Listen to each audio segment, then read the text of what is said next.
The body responds to that morning squat hold in ways that most people never feel because they have never given it the chance.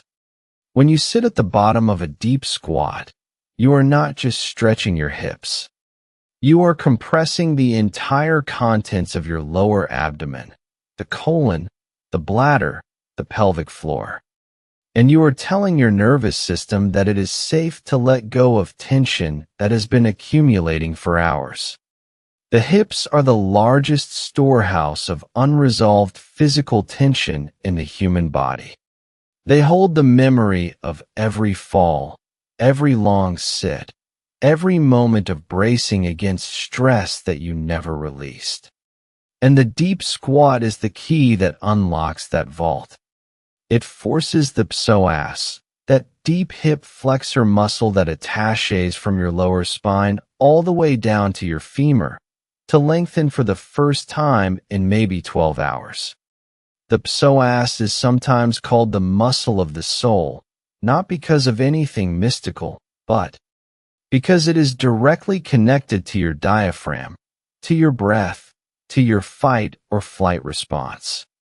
When the psoas is tight, your nervous system reads that tightness as a signal that danger is still present. When you release it, even for 60 seconds, your entire system gets the message that it can finally relax. That is what happens in the first minute. And while you are sitting there, holding the bottom of that squat, something else is happening that you cannot feel, but that matters enormously. The fluid inside your hip joint, the synovial fluid, is being circulated. Joints have no direct blood supply.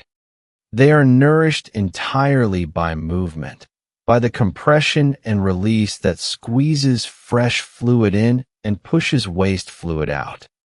A deep squat is the most efficient way to do this for the hips, because it takes the joint through its full range of motion in a way that walking or standing never can. This is why people who squat daily rarely need hip replacements. It is not genetics. It is mechanics. Now the second minute, the spinal wave. You get on the floor on your hands and knees, and you begin to move your spine like a slow wave rolling through water. This movement is deceptively simple. It looks like nothing, but inside your body, it is performing a kind of orchestrated rescue. Each vertebra, remember there are 24 of them, has a small disc of cartilage between it and the next one.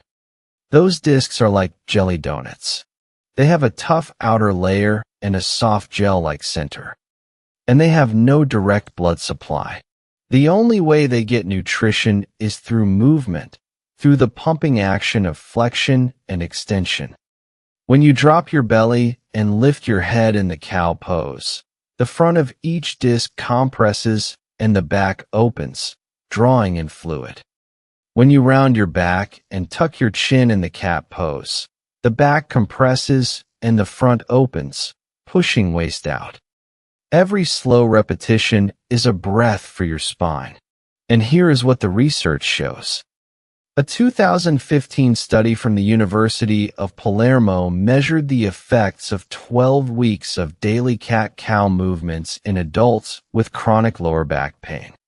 The group that performed the movement daily showed a 47% reduction in pain scores and a 33% improvement in spinal mobility compared to the control group that did nothing. 47%. From 1 minute of slow spinal waving. Not from surgery. Not from drugs.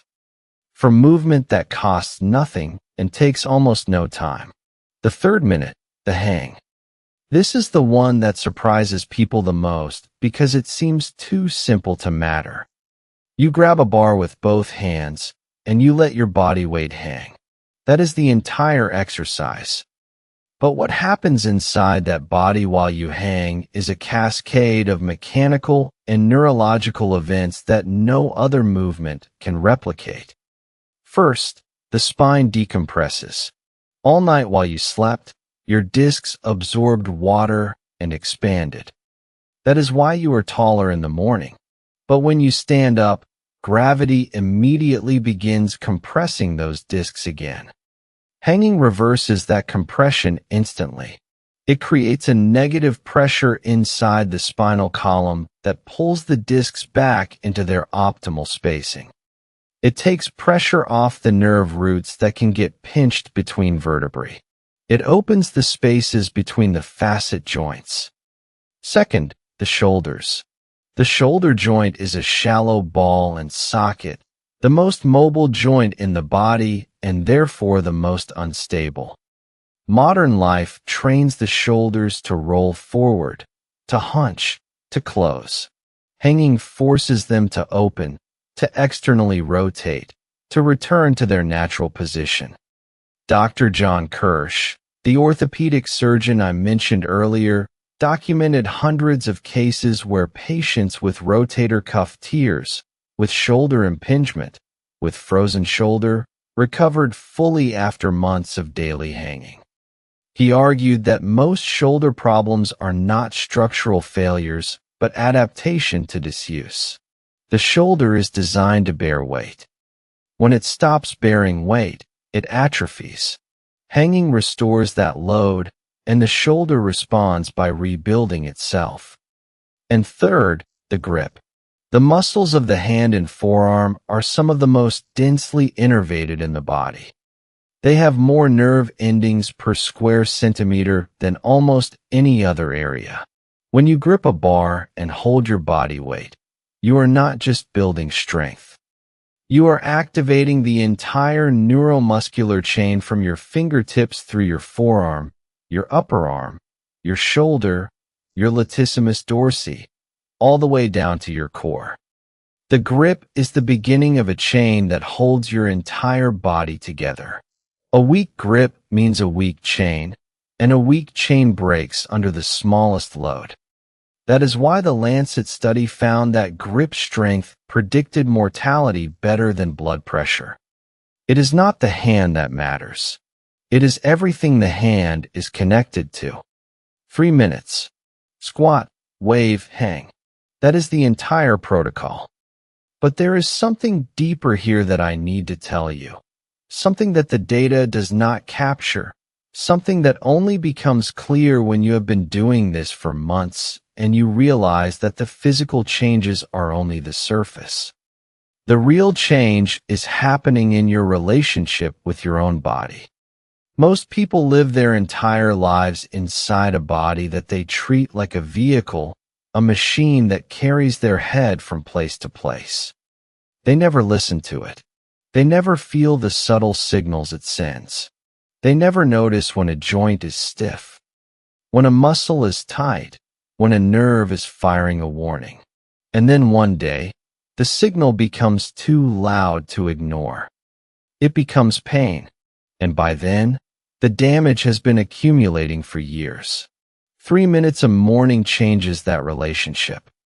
Not because 3 minutes is enough to fix everything, but because 3 minutes is enough to remind you that you have a body, that it speaks to you, that it responds to attention the way a garden responds to water. And this brings me to something I want you to understand about the body, something that took me years of reading research and watching people age to fully appreciate. The body does not care about your intentions.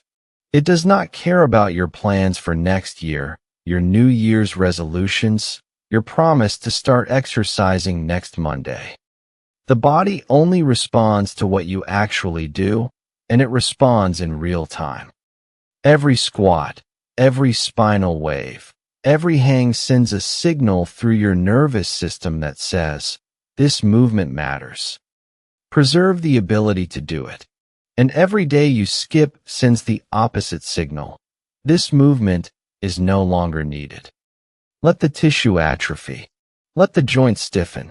Let the nerve pathway fade. The body is ruthlessly efficient. It will not maintain what you do not use. This is the principle of use it or lose it, but it is more precise than that.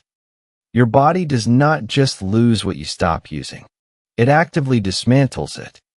The cells that make up your cartilage, your muscle fibers, your nerve endings, they are constantly being broken down and rebuilt. If you are not using a particular movement, your body will allocate those resources elsewhere. It will send the building materials to the parts you are actually using. This is why a person who stops squatting for 5 years does not just have tight hips. They have hips that have been physically remodeled to not squat.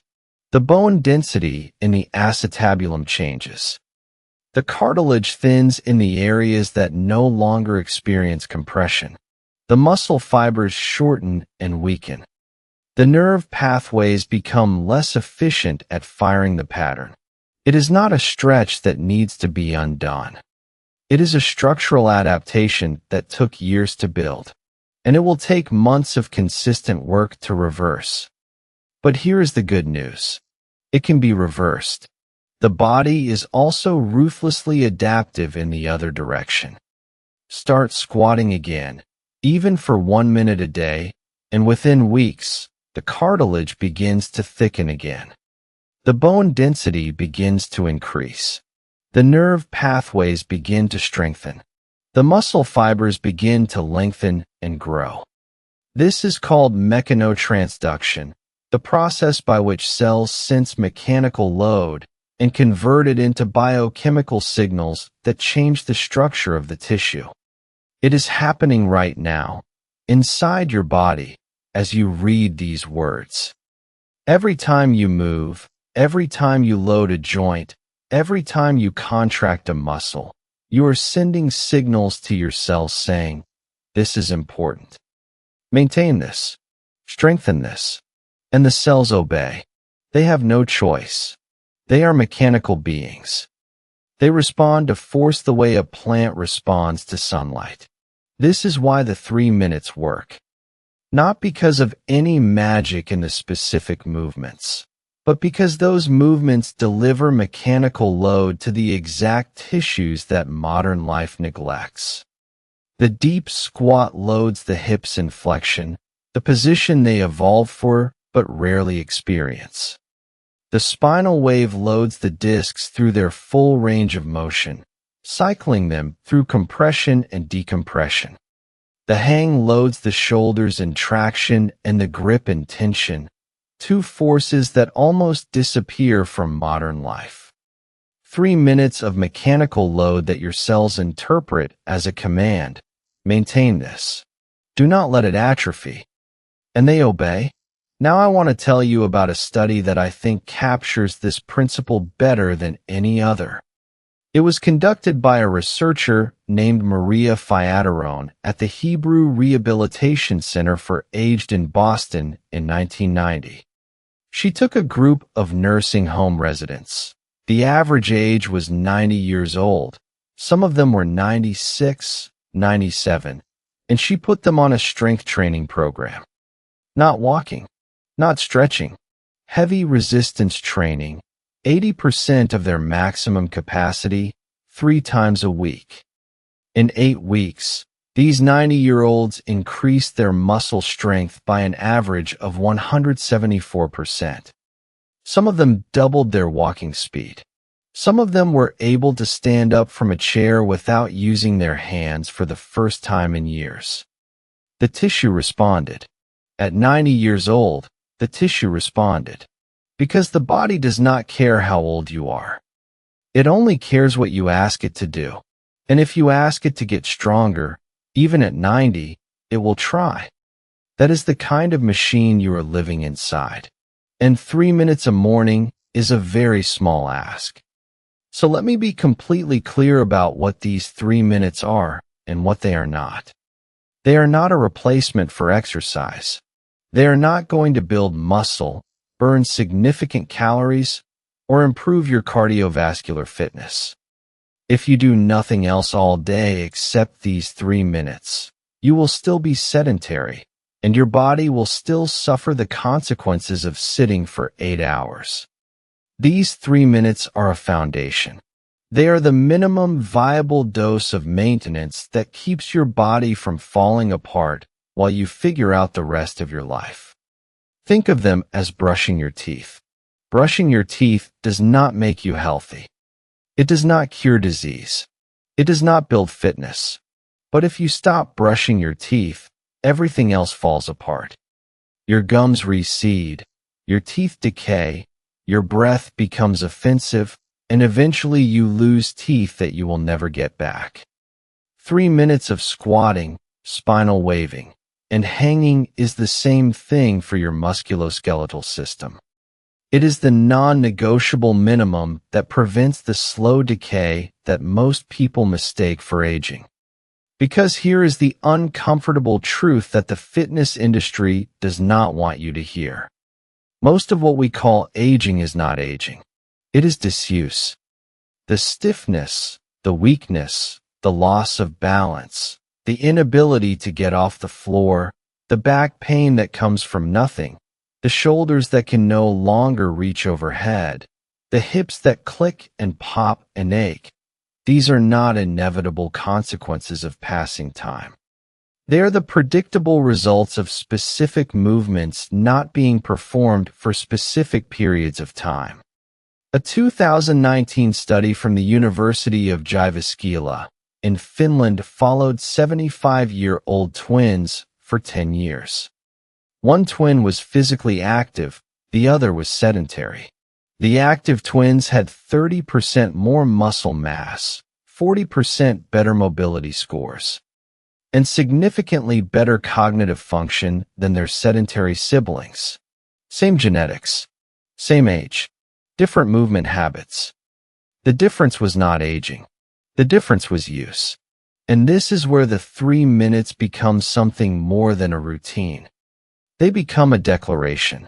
Every morning, when you choose to squat instead of scroll, you are telling your body that you are still using it. You are telling your hips that they still need to be able to lower you to the ground and lift you back up. You are telling your spine that it still needs to bend and flex and pump fluid through its discs. You are telling your hands that they still need to grip and hold and support your weight. And your body listens. It believes you. It allocates resources accordingly. The cartilage stays thick. The discs stay hydrated. The nerve pathways stay strong. The muscles stay ready. Now I want to talk about something that most people overlook entirely when they think about morning routines. It is not the body that resists change the most. It is the brain. Your brain has a structure called the basal ganglia that is responsible for habit formation and habit execution. Once a behavior becomes automatic, the basal ganglia takes over, and the prefrontal cortex, the part of your brain that does conscious decision-making, steps back. This is why habits feel effortless once they are established. You do not decide to tie your shoes every morning. You just do it. Your basal ganglia runs the program. But getting a new behavior into the basal ganglia takes about 66 days on average, according to a 2009 study by Philippa Lally at University College London. And during those 66 days, the prefrontal cortex has to work. It has to override the default program, which is to reach for your phone, to stay in bed, to do what you have always done. This is why the first few weeks of any new habit are the hardest. It is not because the squat is difficult. It is because your brain is actively fighting against the change. It is conserving energy. It is protecting the status quo. And the only way to win that fight is to make the new behavior so small, so easy, so non-negotiable that your brain does not have time to mount a resistance. 3 minutes is small enough. 3 minutes is easy enough. 3 minutes is non-negotiable enough that after about 2 months, it will become automatic. You will not decide to do it. You will just find yourself on the floor, squatting, because that is what you do in the morning now. And once it becomes automatic, it stops requiring willpower. And that is when the real compounding begins. Let me tell you what happens after the first 66 days. You will notice things that you did not notice before. You will stand up from a low chair and realize that you did not use your hands to push off. You will tie your shoes without having to pull your foot up onto your knee. You will walk up a flight of stairs and realize that you are not breathing hard at the top. These are not dramatic changes. They are quiet. They are the kind of changes that you almost miss because they feel natural, like this is how your body always was. But it was not. 6 months earlier, you could not do these things without effort. And the reason you can do them now is not because you got stronger in a gym. It is because you restored the baseline. You took the minimum viable dose of maintenance and you applied it consistently. The deep squat restored your hip range of motion. The spinal wave restored your disc health. The hang restored your grip and your shoulder function. You did not add anything. You simply stopped the decay and let the body return to its natural state. This is the part that confuses people because we have been trained to think that improvement requires more. More reps, more weight, more time, more effort. But sometimes improvement requires less. Sometimes it requires stopping the damage and letting the body do what it already knows how to do. The body knows how to squat. It has known for millions of years. It knows how to bend its spine and how to hang from its arms.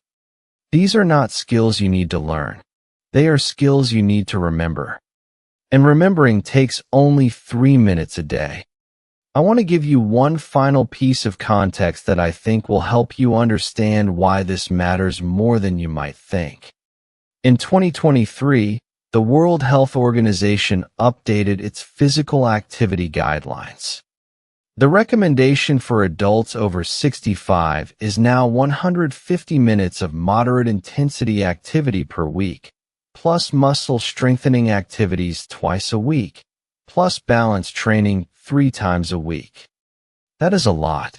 It is more than most people will ever do. But the WHO also included something new in that update. They acknowledged that even small amounts of activity, far below the 150-minute threshold, produce significant health benefits. The dose-response curve is not linear. The biggest gain comes from moving from nothing to something. Going from 0 minutes of mobility work per week to 21 minutes per week, which is exactly what 3 minutes a morning gives you, produces a larger reduction in fall risk, in joint pain, in functional decline than going from 21 minutes to 100 minutes. The first step is the most valuable step, and 3 minutes is the first step. This is why the routine works for people who have failed at every other exercise program. It is not because they finally found the right exercises. It is because they finally found the right dose. Small enough to not trigger resistance. Small enough to do when tired, when sick, when traveling, when unmotivated. Small enough that skipping feels like a bigger failure than doing it feels like an effort. And that is the psychological trick that most people never learn. The size of the habit determines whether it survives.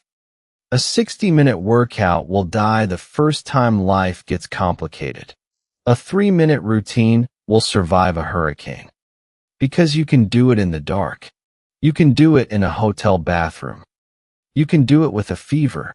You can do it on 3 hours of sleep. And when a habit survives the hard days, it becomes unbreakable. That is the goal. Not to have the perfect routine. To have the routine that you actually do. Every day. For years. Until the cumulative effect becomes visible not in any single moment, but in the trajectory of a decade. I want to tell you one more thing about the body, something that I find genuinely beautiful. The body does not distinguish between a movement done for exercise and a movement done for life. When you squat to pick up a child, it is the same squat you do in the morning. When you reach overhead to put a dish away, it is the same shoulder opening you get from hanging. When you twist to look behind you while reversing a car, It is the same spinal rotation you practice in cat-cow. The movements are not separate. They are the same movements applied to different contexts. The morning routine is not practice for life. It is life. It is the same physics, the same mechanics, the same tissue responding to the same load. And every time you do it, you are not just preparing your body for the day. You are living inside the body you are preparing. That is the whole point. Tomorrow morning, before you check your phone, before you open your laptop, before you make coffee, you owe yourself 3 minutes. 1 minute in a deep squat, 1 minute moving your spine like a wave, 1 minute hanging from a bar. That is the entire program. That is everything I came here to tell you. And I know, it sounds too small to matter. But the small things are the only things that survive. The small things are the only things that compound. The small things are the only things that, after 10 years, leave you standing on the floor at 70 years old, squatting down to pick up your grandchild, standing back up without using your hands, and realizing that you are still young. Not because you found some secret, but because you never stopped doing the tiny, boring, unglamorous work of maintaining the only body you will ever have. So here is my request. Not to me, not to the algorithm, not to anyone watching. To yourself. Tomorrow morning, give your body 3 minutes. Just 3. And then the next morning, do it again. And the next. And the next. Because nobody is coming to save your body except you. And 3 minutes is such a small ask. It might just be the one that changes everything.